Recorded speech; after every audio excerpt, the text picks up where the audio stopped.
buenos días a todos. Muchas gracias por la invitación a presentar hoy día. Me presento, soy Ángel Izurieta, soy el socio de los servicios de tecnología e innovación acá en EY Chile. Y a los que no conocen EY, Ernst & Young, una de las compañías Big Four globales que existen a nivel mundial. Vamos a contar hoy día hablar un poco en general de telemedicina, alguna información de lo que tenemos de Chile, con la poca información que existe, digamos, hoy día disponible, y contarles un caso de éxito de implementación que sucedió durante COVID, y que creo que vale la pena que conozcan. Vamos a partir con un video. Entiendo que el audio por ahí puede que no se escuche, así que tengan un pelito de paciencia y vamos después de eso continuando con la presentación.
Bueno, ahí parte del video muestra un poco lo que contamos, pero durante la presentación les voy a ir comentando un poquito más. Obviamente, para nadie es un misterio que estamos viviendo un momento muy especial hoy día, donde tanto en el mundo empresarial, empresas grandes, pequeñas, medianas, como en el mundo de la salud, han habido disrupciones enormes en términos de lo que son los modelos de negocio de estas compañías, dado lo que ha significado el COVID, ¿no? Por el hecho de tener que tomar precauciones, medidas de salud que tienen que ver con prevención y seguimiento de pacientes, que ha hecho que todos estos modelos de negocio y de operación de las compañías hayan tenido que sufrir una disrupción enorme. Y si uno mira a lo largo de todo el mundo, esta palabra "hay que aplanar la curva" probablemente era la frase número uno en Twitter, en Facebook, en todos lados, repartida permanentemente por cada una de las autoridades de salud, los presidentes, ministros de cada uno de los países, que lo que se buscaba en definitiva era ver cómo hacer para que el impacto en los sistemas de salud fuera lo menor posible, entendiendo que no teníamos un caso como este desde la fiebre española, que pasó en los años 15, 18, tuvieron varias olas, digamos, igual que lo que estamos viendo hoy día con COVID, pero realmente un nivel de preocupación como el que estamos teniendo hoy día con COVID no tenía un precedente por casi 100 años. Digamos. Han habido otras pandemias, pero pandemias que han afectado de manera muy distinta a los sistemas de salud, y se trató por distintos medios de buscar cómo trabajar y hacer que esta famosa curva, que es un poco la cantidad de casos, el contagio y las implicancias que esto tiene, pudiera ser de manera lo más plana posible, ¿no? Y bueno, y aparece este amigo llamado COVID, donde si hubiéramos hecho una encuesta tanto a los sectores relacionados con la salud como a sectores empresariales en general, donde les preguntáramos, bueno, cómo había sido el proceso de transformación digital en la empresa, muchos muchos nos responden. De hecho, nosotros hacemos muchas encuestas al respecto, más allá de la caricatura, que era que la transformación digital estaba a años luz de pasar, digamos, y el hecho de que COVID llegara tan bruscamente hizo que fuera un catalizador, pero gigante, en todos los procesos de transformación, ¿sí? No fue el CEO, no fueron los CFOs, no fueron los gerentes de tecnología, fue realmente el COVID el que hizo cambiar paradigmas, cambiar modelos, cambiar la forma como operamos, donde obviamente el sector salud es un sector que está inmerso en este proceso también, digamos, ¿no? Y no había una preparación. Si uno preguntaba, ¿estamos preparados? Muchos te iban a decir, sí, estamos trabajando, pero esto hizo que de la noche a la mañana tuviéramos que hacer unos cambios radicales. Piensen en otros ámbitos distintos a la salud, como e-commerce, que tuvo una evolución impresionante, la cadena de distribución logística, lo que implicó la preparación de las compañías para el teletrabajo, por ejemplo, que hoy día, digamos, parece algo tan común, pero que si hubiéramos hecho una encuesta hace un año atrás, un poquito más de un año atrás, cuando pasó el primer caso, todo el mundo hubiera dicho, no, es imposible, no podemos teletrabajar, no estamos preparados. Y hoy día, efectivamente, estamos, la gran mayoría de las empresas a nivel corporativo, teletrabajando, y de acuerdo a información que ha publicado, por ejemplo, la H, se demuestra que el teletrabajo va a seguir como una iniciativa que todas las compañías siguen abordando. Y es por esto que, si uno mira lo que pasó a nivel gubernamental en todos los sectores, en todos los lugares del mundo, los gobiernos reaccionaron con un abordaje digital. Si nosotros pensábamos que de alguna manera íbamos a poder reaccionar frente a esta pandemia de manera tal cual como estábamos operando hasta el día de hoy, hubiera sido probablemente un colapso gigante más allá de lo que hoy día tenemos, digamos, ¿no? Que ya tiene otras variables que no tienen que ver con la aplicación de tecnologías digitales en salud. Pero si uno se fija, desde la creación de apps, por ejemplo, para el seguimiento y trazabilidad de los pacientes, el uso de robótica, de acompañamiento dentro de las facilities, digamos, de los distintos hospitales que permitieran reducir procesos de contagio, el hecho de poder empezar a utilizar herramientas de inteligencia artificial de manera mucho más sofisticada, por ejemplo, para el análisis de imágenes, que permitían tratar o descubrir casos a través de casi en tiempo real, que hoy día, por ejemplo, tenemos en algunos sistemas de salud locales en Chile, a través de imágenes de información de nuestros pulmones, detectar anomalías que permitían pronosticar un caso de COVID de manera muy anticipada. Procesos de colaboración abierta. Nosotros como Iguay participamos, por ejemplo, en una hackathon que se llamó Hack the Pandemic, organizada por el MIT, donde se desarrollaban ideas que pudieran trabajarse para poder aportar con iniciativas que pudieran aplanar esta curva o trabajar en iniciativas que pudieran apoyar. Y si uno mira los distintos papers que empiezan a salir en ese momento, como el de New England, empieza a surgir, bueno, la telemedicina empieza a ser como algo que hasta ahora tenía un proceso incipiente. Es una tecnología que lleva muchos años con nosotros, al igual que muchas otras. No es una tecnología nueva. Uno cree que la telemedicina es algo que partió ahora, hace un par de años atrás, pero la verdad que la telemedicina lleva mucho tiempo con nosotros. Y empieza a decir, bueno, pareciera ser algo perfecto para estos momentos que estamos viviendo, empezar a trabajar de manera mucho más acelerada con la telemedicina y poder buscar mecanismos que permitan bajar los riesgos y la operación de los centros de salud en general, ¿no? Y me gusta usar mucho esta frase de Graham Good, que si no lo siguen, les doy la recomendación que lo sigan, que acuñó esta frase no ahora, de hecho, hace un tiempo atrás, pero que hoy día hace mucho sentido, y que tiene que ver con esto que dice que el cambio nunca ha sucedido tan rápido antes, pero nunca será tan lento nuevamente. Estamos viviendo un momento de inflexión, de cambio tan grande, que uno cree que vamos a una velocidad agigantada, pero resulta que cuando nos miremos en 5 años más, vamos a decir, chuta, qué lento era como los cambios sucedían hace 5 años. Y eso es por la evolución que tiene la tecnología, las capacidades de conectividad que tenemos hoy día, el acceso casi limitado a Internet hoy día, hasta inclusive en zonas rurales y en muchos lugares que parecían imposibles de lograr.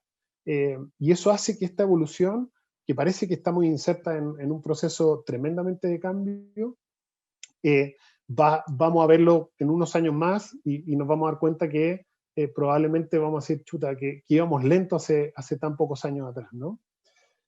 Y bueno, ¿por qué cataliza el COVID el uso de la telemedicina, digamos, ¿no? De vuelta, tecnología que existía, se utilizaba, pero a muy bajos niveles. Y se dan dos cosas, digamos, ¿no? Uno, por un lado, que lo que se busca, un poco lo que mostraba el video, que es reducir la demanda sobre lo que es la atención hospitalaria o dentro de la atención primaria de salud o secundaria de salud presencial, de manera de evitar que se juntara mucha gente y que eso generara mayor volumen de contagio, ¿no? Un caso que hay estudios directos, no tenemos estudios en Chile todavía de estos niveles, pero por ejemplo en Hong Kong se logró determinar que con el uso de la tecnología de telemedicina se pudo lograr una reducción de casi un 30% de las visitas, no de patologías complejas, sino que de el proceso regular que por ahí seguimos como pacientes normal, de decir, oye, voy a una urgencia y me busco una tienda porque me duele un codo, digamos, ¿no? Y que eso generara que la gente, que se llama la población sana preocupada, que es la que quiere informarse, la que ve que dice, pucha, está pasando esto que se llama COVID, no sabemos bien qué es lo que significa, cuáles son las implicancias que esto tiene, que termine yendo a los hospitales y colapsen los sistemas, ¿sí? Y por lo tanto, entregarle información clara, asequible, de manera directa y de manera simple, permitía que de alguna manera la telemedicina fuera un habilitador muy importante dentro de estos procesos.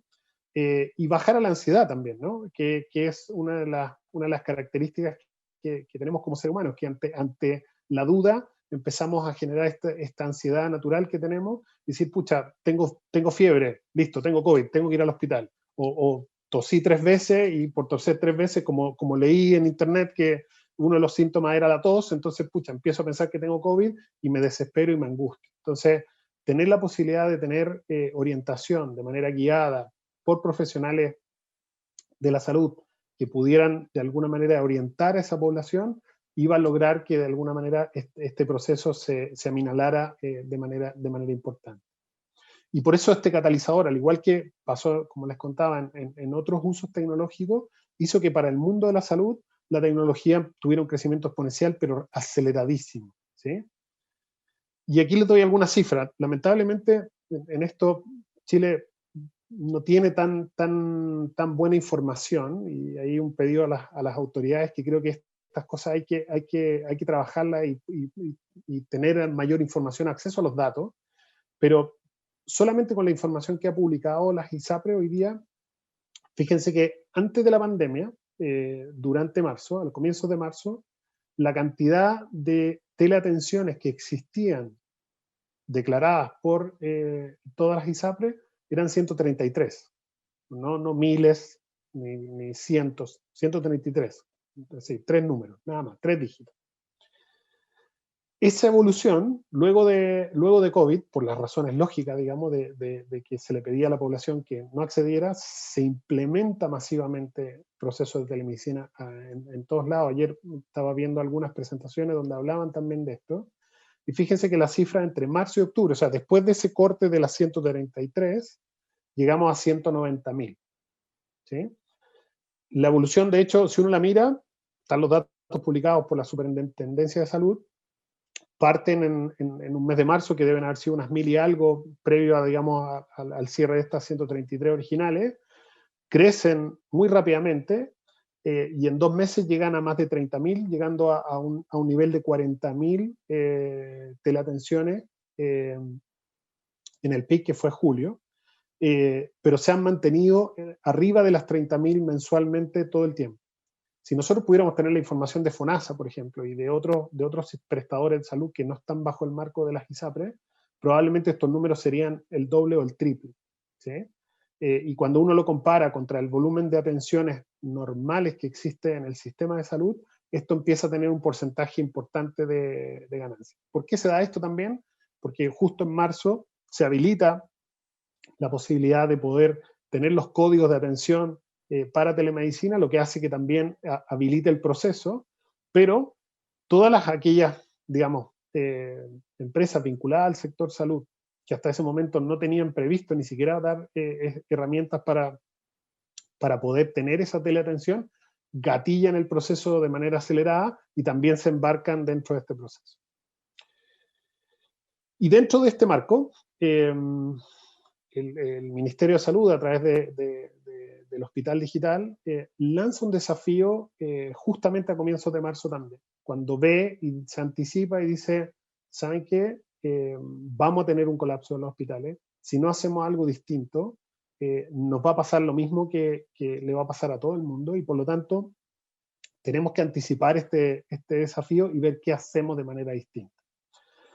Y lanza este desafío que básicamente busca dos objetivos. Uno, la implementación de una plataforma para toda la población chilena, ¿sí? Cualquier chileno podía atenderse durante COVID de manera gratuita, con una orientación a través de un equipo médico de multidisciplinario, donde habían kinesiólogos, internistas, intensivistas, enfermeras, un equipo muy, muy grande, y que cualquier persona, en vez de tener que ir a un hospital, podía hacer una teleatención con este equipo del Ministerio de Salud.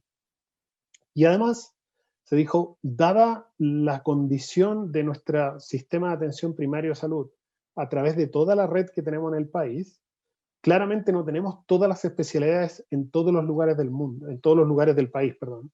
Y por lo tanto, necesitamos buscar un mecanismo que permita compartir conocimiento, que permita que si hay un intensivista en un hospital en Santiago que es experto en la aplicación, por ejemplo, de ventilación mecánica, y no tenemos eso en un centro de salud, un CEFAM, por ejemplo, en la zona sur, regional, rural de nuestro país, que puedan comunicarse, compartir esas experiencias, compartir qué se estaba haciendo con los tratamientos. Recuerden que a comienzos de la pandemia no había mucha información, por lo tanto, se captaba lo que se estaba haciendo en Europa, en países que estaba la pandemia más avanzada, se empezaban a aplicar en pacientes locales, y en la medida que esos resultados iban dando buenos resultados en términos de los tratamientos, se trataba de compartir esa información. Por lo tanto, era una red que permitía que todas las distintas especialidades de doctores en los distintos centros de salud pudieran interactuar entre ellos.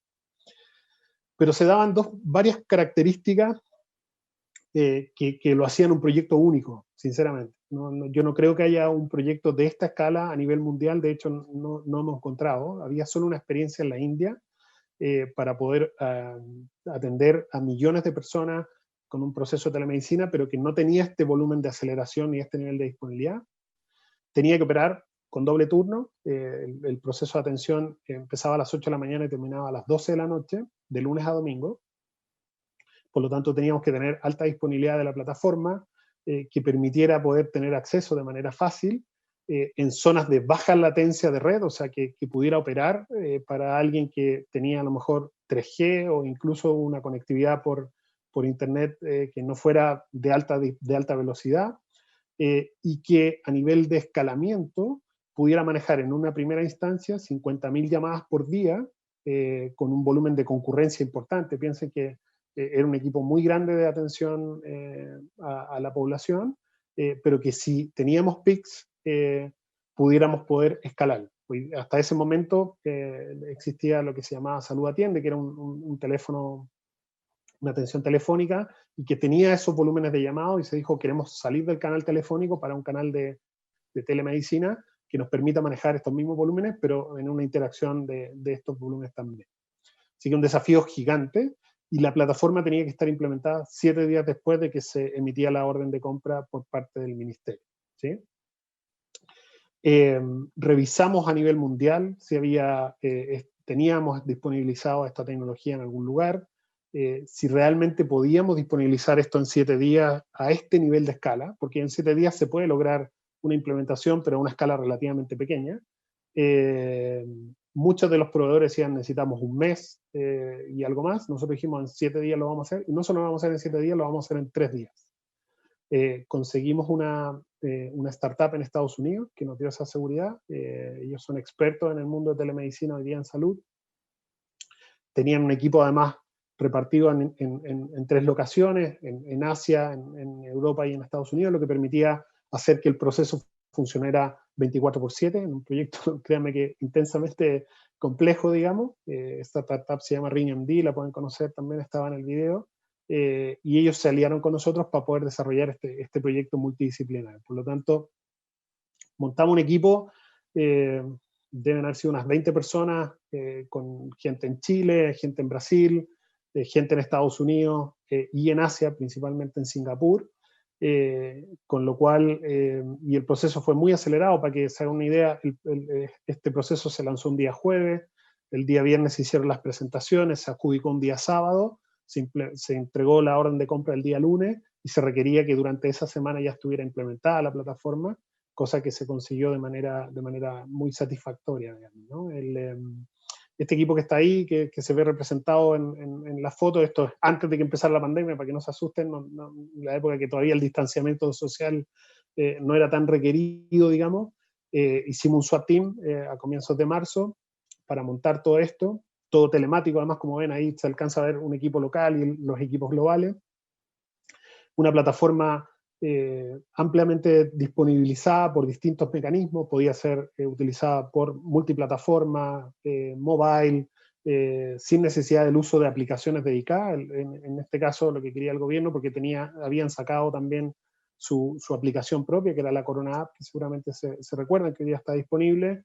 No querían que hubiera una competencia entre aplicaciones, por lo tanto hubo que integrar a través de información de APIs abiertas la información que se tenía desde los distintos sistemas que el gobierno estaba disponibilizando, y poder darle acceso, digamos, a toda la población del país en esta plataforma. Un proyecto tremendamente exitoso, muy reconocido en muchos lugares del mundo, porque fue de hecho el primer gobierno que tuvo esta plataforma disponibilizada para desarrollar un proyecto de telemedicina a esta escala. No había ningún otro gobierno que hubiera hecho este tipo de iniciativas. Hay iniciativas por apps y otros mecanismos sí existían, el uso de inteligencia artificial, como les contaba, pero telemedicina a esta escala no había ningún lugar en el mundo que se hubiera jugado por desarrollar una iniciativa de este calibre, lo que nos deja obviamente muy gratamente satisfechos por el trabajo en equipo que hicimos con todo el equipo de Hospital Digital. Se integraron con aplicaciones, como pueden ver ahí, como SoSafe y otras, que permitían desde las mismas aplicaciones direccionar a las plataformas. Y obviamente teníamos una plataforma de analítica avanzada que nos permitía tener información demográfica, de dónde estaban surgiendo, dónde podían potencialmente subir los casos, dado que la información o la cantidad de llamadas estaban surgiendo por distintos puntos del país, y que de esa manera pudiéramos tener un proceso más proactivo de desarrollo. Esta plataforma estuvo operando durante un buen periodo, y hoy día el Ministerio está trabajando con nosotros en otras iniciativas relacionadas con otros ámbitos de desarrollo de la telemedicina.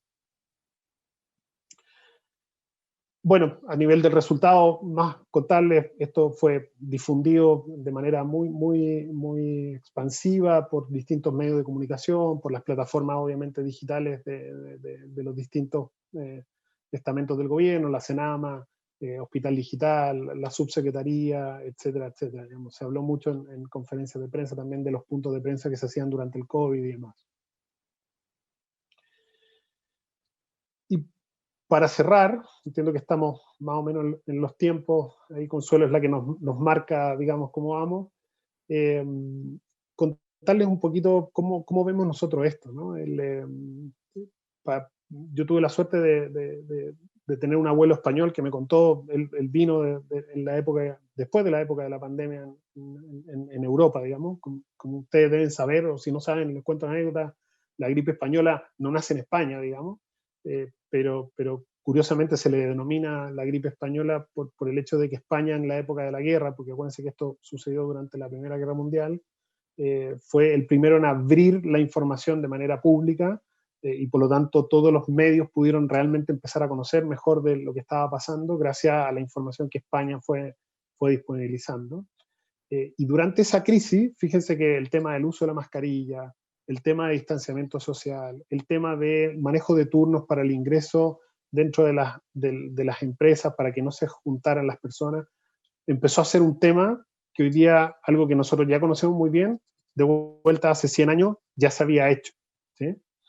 Y me gusta usar también estas dos frases, una de Coelho, ¿no? Que dice que las transformaciones siempre ocurren en tiempos de crisis. Es muy raro que uno se ponga a pensar en transformaciones grandes cuando estamos en la vida normal, llamémosla así, y por lo tanto eso genera oportunidad. Y obviamente, como decía Ford también, que también vivió más o menos en la misma época, acuérdense que Ford, la primera línea de fabricación está con la segunda revolución industrial a comienzos de siglo, también pasó lo mismo. Dice, las crisis cuando ocurren tienen al menos la ventaja que nos obligan a pensar.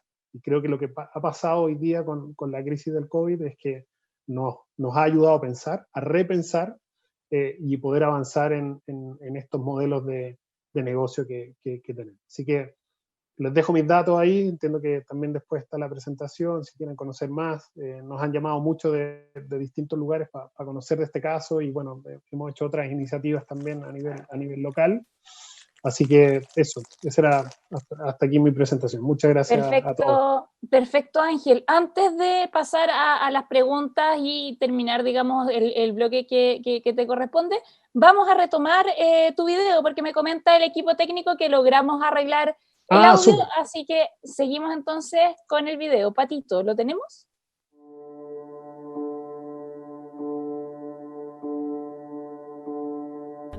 Coronavirus has placed an unprecedented level of challenges on healthcare sectors around the world. The coronavirus pandemic in Latin America is worsening. The health system is at breaking point. The outbreak has been so severe, extreme measures had to be taken. In Chile, a rapid surge in cases was exacerbated by a large influx of worried well, or patients entering the system because of suspected symptoms, and completely overwhelming medical facilities. The Ministry of Health set a deadline of 72 hours to receive bids for a solution that would triage these cases and help the healthcare system focus on patients in most urgent need of treatment.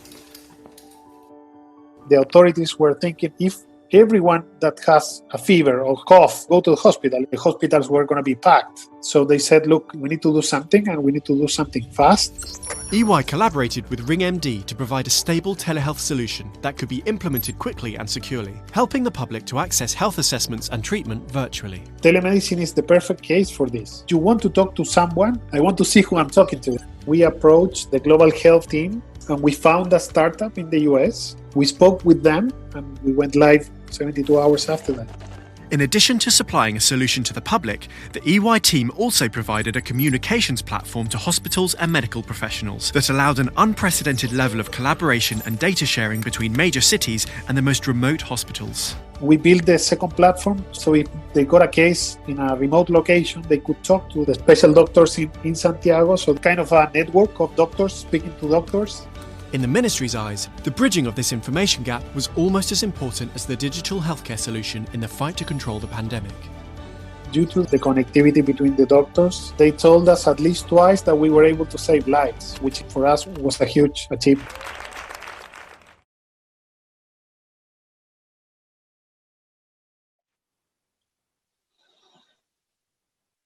Estamos de regreso entonces, Ángel, muy interesante el video y vamos a generar entonces el espacio para algunas preguntas.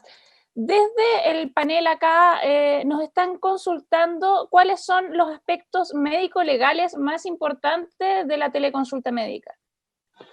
Sí, eso es un punto súper importante. De hecho, durante marzo se establecieron obviamente los criterios médicos para poder desarrollar la teleconsulta o la teleorientación de manera que estuviera cubierta, digamos, dentro de los sistemas de salud.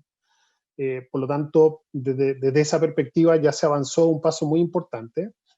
Desde la perspectiva de seguridad, digamos, por llamarle legal, porque hay muchas aristas, ¿no? Pero desde la perspectiva de seguridad hay un aspecto que es clave en todo esto, que es la protección de los datos personales. Porque obviamente el hecho de, como cualquier uso de tecnología, requiere que tú mantengas la confidencialidad de la información en este proceso de tratamiento que tienes con un paciente. y por eso también las autoridades han sido muy, muy cautas en términos de qué información publicar cuando se desarrolla, digamos, cuando se tiene la data, ¿no? Me recuerdo en alguna época los alcaldes que tenían una pugna muy grande con el gobierno por cierta información que no se publicaba. Bueno, no se publica principalmente por esto. Hay un organismo en Estados Unidos que se llama HIPAA, que establece ciertos mecanismos de seguridad que deben cumplirse con todas las plataformas de tecnología, llámese telemedicina, interoperabilidad, ficha médica, etcétera, que deben ser normadas y cumplidas para efectos de tenerla en cuenta. Así que hay una serie de aspectos que se consideran que, digamos, para no aburrirlos, digamos, están establecidos en el marco de las regulaciones locales que tiene cada país particularmente. Ángel, bueno, tú nos planteabas también, nos contabas un poco todo este relato de soluciones que a medida que la pandemia avanzaba tuvieron que ir desarrollando junto con el gobierno en distintas instancias.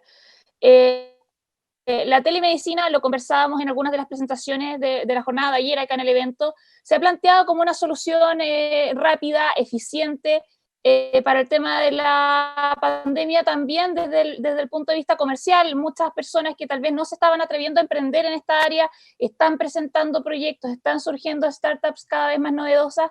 Desde tu experiencia y de toda esta, digamos, gama de servicios que has podido dar, ¿cómo están abordando el tema de la brecha digital? Que en Chile, claro, está marcada por un tema socioeconómico, también está cargado, digamos, por un tema generacional. ¿El gobierno se ha interesado un poco en abordar esa brecha con este tipo de herramientas? Sí, hay varias iniciativas, digamos, obviamente yo no soy parte del gobierno, ¿no? Pero conocemos de alguna manera lo que se ha hecho. Pero como asesor, o sea, sí, por eso. Claro. En general hay un avance importante. Hoy día, digamos, la telemedicina es bastante amplia. Uno tiende a pensar que es solo la consulta con el doctor, ¿no? Que es, yo me siento acá, el doctor me atiende al otro lado, me manda una receta médica y me da el resultado de mi teleatención. Pero hoy día la telemedicina tiene muchos aspectos a considerar, como el tema de, por ejemplo, el seguimiento de los pacientes de manera remota, ciertos síntomas, por ejemplo, el hecho de tomar, digamos, hasta un electrocardiograma. Hoy día tú puedes hacerlo con el Apple Watch, por ejemplo, y enviarlo a un doctor, ver información de ciertos niveles. Hay cosas que no se pueden hacer todavía, naturalmente, ¿no? Pero si uno mira la lista de especialidades, digamos, que hoy día se pueden hacer, hay muchísimas. La brecha se ha ido rompiendo desde la siguiente perspectiva, que es disponibilizando mecanismos simples para que la población pueda utilizarla, ¿sí?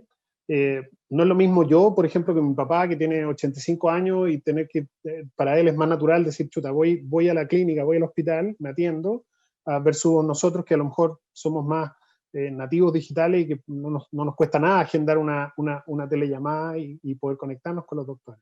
Por lo tanto, ha sido súper importante y parte de estas plataformas que hemos desarrollado en conjunto con el gobierno han ido en esa línea, es decir, sea simple, que la persona no se tenga que bajar una app, que lo pueda hacer desde cualquier navegador, que no tenga que navegar por 500 partes, sino que sea súper simple, crash un botón, reservo mi llamada y a partir de ahí, o incluso, por ejemplo, en el caso de la plataforma de COVID, tenía un proceso de manejo de cola para que la persona incluso ni siquiera tuviera que reservar.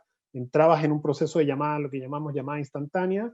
Esas llamadas instantáneas quedaban todas dentro de una administración, dependiendo de la especialidad que se tomaba, y se iban capturando para que las personas pudieran tener acceso. Entonces, se ha avanzado, la tecnología ha evolucionado mucho también, lo que permite hacer muchos de estos procesos de manera más simple, pero obviamente hay un cierto nivel de barrera natural, sobre todo con la población que tiene más años hoy día, y que hay que preocuparse justamente de darles herramientas que sean simples de uso y que permitan que ellos también tengan acceso y no tengamos a todos los abuelitos después teniendo que ir a los hospitales porque no tienen las capacidades digitales para hacerlo. Perfecto, Ángel. Nada más que agradecerte por tu presentación, quedó clarísimo, muy interesante, un tema que sin duda a raíz, digamos, de la pandemia que estamos y seguimos cruzando a nivel mundial, va a cobrar cada vez más relevancia, así que te doy todo el ánimo porque sin duda se te van a venir muchísimos más proyectos en esta índole, ¿no? Bueno, muchísimas gracias, Consuelo, de nuevo, y a todos los organizadores del evento. Está buenísima la agenda, así que sigan conectados.